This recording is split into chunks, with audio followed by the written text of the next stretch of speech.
Hello everyone, welcome to science and mathematics world. I am Kaushalendra Khare और आज के इस वीडियो में हम देखेंगे chapter 8 how does organism reproduce की एक्सरसाइज के क्वेश्चंस को। तो चलिए शुरू करते हैं।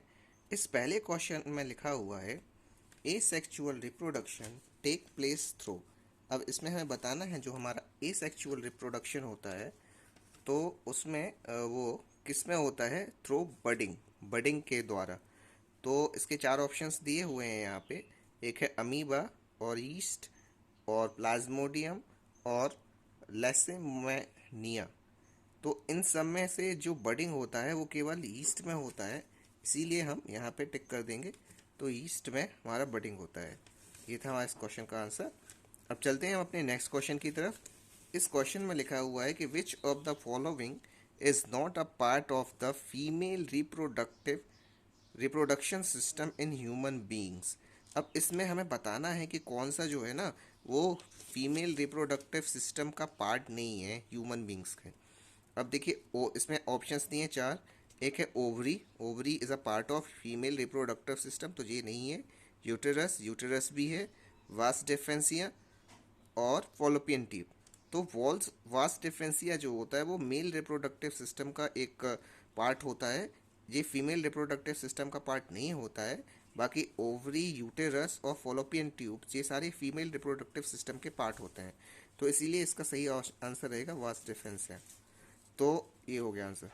अब चलते हैं हम क्वेश्चन नंबर थर्ड पे। क्वेश्चन नंबर थर्ड में लिखा हुआ है द एंथर कंटेन। तो अब इसमें बताना एंथर में क्या होता है। तो यहाँ है सेपल्स, सेपल्स होते हैं। ओव्यूल्स, ओव्यूल्स होते हैं। कार्पेल, कार्पेल होते हैं। या फिर डी पोलन ग्रेन। तो इसमें आपका जो एंथर होता है उसमें केवल पोलन ग्रेन्स होते हैं, इसीलिए इस पोलन ग्रेन्स पे हम टिक कर देंगे, यही हमारा सही आंसर है। अब हम बढ़ते हैं अपने फोर्थ क्वेश्चन की तरफ। इस फोर्थ क्वेश्चन में लिखा हुआ है what are the advantages of asexual reproduction over sexual reproduction over asexual reproduction.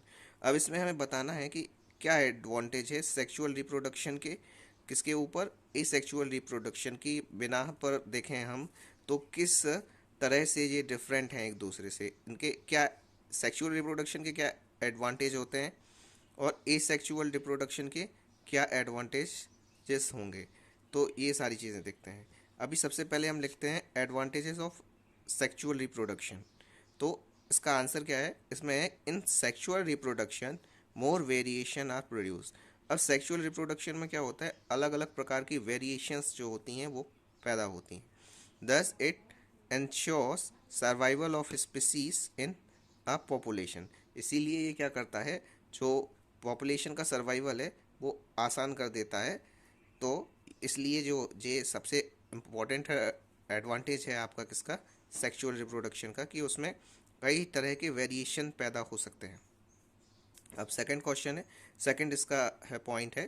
Second point कह रहा है कि the new formed individual has characteristics of both the parents.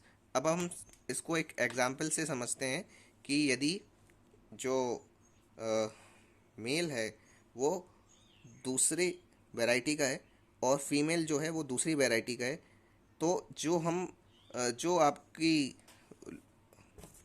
Species पैदा होगी उनके उनसे, तो वो उसमें ना दोनों के कैरेक्टर्स होंगे, फीमेल के भी होंगे और मेल के भी होंगे। तो ये आपके सेक्सुअल रिप्रोडक्शन का बेनिफिट होता है कि उससे जो इंडिविजुअल पैदा होता है ना उसमें ना दोनों के कैरेक्टर्स होते हैं, पेरेंट्स के, दोनों पेरेंट्स के कैरेक्टर्स होते हैं, मेल के भी और फीमेल के भी। अब थर्ड पॉइंट पे चलते हैं। इसमें लिखा है कि variation are more visible in sexual mode than the asexual one. तो सेक्चुअल मोड में जो वेरिएशन होता है ना वो अच्छी तरीके से दिखाई देता है। और दिस इज़ बिकॉज, ये ऐसा इसलिए होता है कि इन सेक्चुअल रिप्रोडक्शन में क्या होता है कि DNA has to function inside the inherit cellular apparatus. तो जो इसमें क्या होता है, डीएनए को उसको फंक्शन करना पड़ता है inside the inherited cellular apparatus. तो उसके जो इनहेरिट सेलुलर एपरेटस होते हैं, जो डीएनए जो जाता है एक से दूसरे में, तो उसमें उसको फंक्शन करना पड़ता है, इसीलिए जो वेरिएशन होते हैं वो अच्छी तरीके से दिखाई देते हैं किसमें, सेक्सुअल मोड में, एक्सेक्सुअल की अपेक्षा। तो ये थे हमारे कुछ एडवांटेजेस जो सेक्सुअल रिप्रोडक्शन के थे। अब हम बढ़ते हैं अपने नेक्स्ट क्वेश्चन की तरफ। ये है हमारा फिफ्थ क्वेश्चन। इसमें लिखा हुआ है, what are the functions found by the testis in human beings. अब इसमें आपको बताना है कि जो टेस्टिस होती हैं उनका क्या फंक्शन होता है ह्यूमन बींग्स में।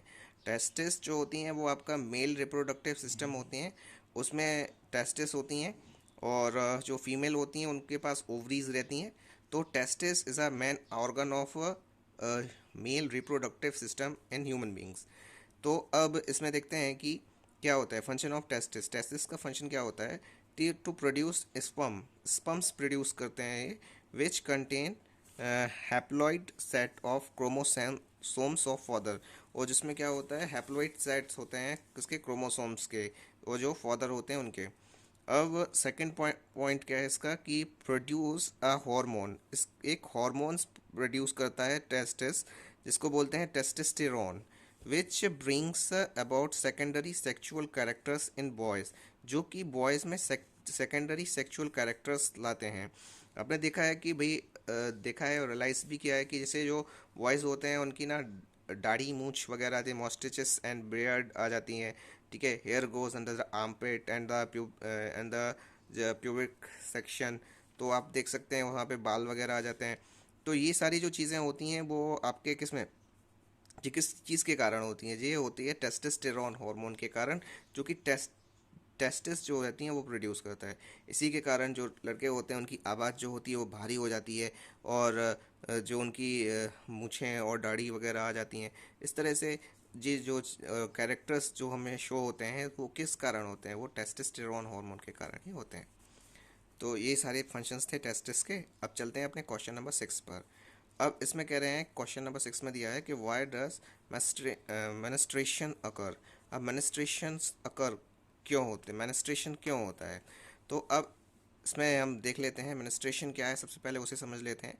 Menstruation is a process in which blood and mucus flows out every month through the vagina. अब जो मेनिस्ट्रेशन साइकिल होती है ये फीमेल्स में होती है। इसमें कैसे क्या है, ऐसे पीरियड्स बोल सकते हैं, पीरियड रहता है बोलते हैं जिसको, कि उसको फीमेल्स को हर महीने पीरियड्स आते हैं, तो उसके कारण है। उसका ये कारण क्या है कि ये मेनिस्ट्रेशन एक ऐसी प्रोसेस है जिसमें क्या होता है, ब्लड और म्यूकस जो होता है वो फ्लोज आउट, वो बाहर आता है एवरी मंथ, हर मंथ में, और थ्रू द वेजाइना, वेजाइना के कारण, वेजाइना से निकलता है।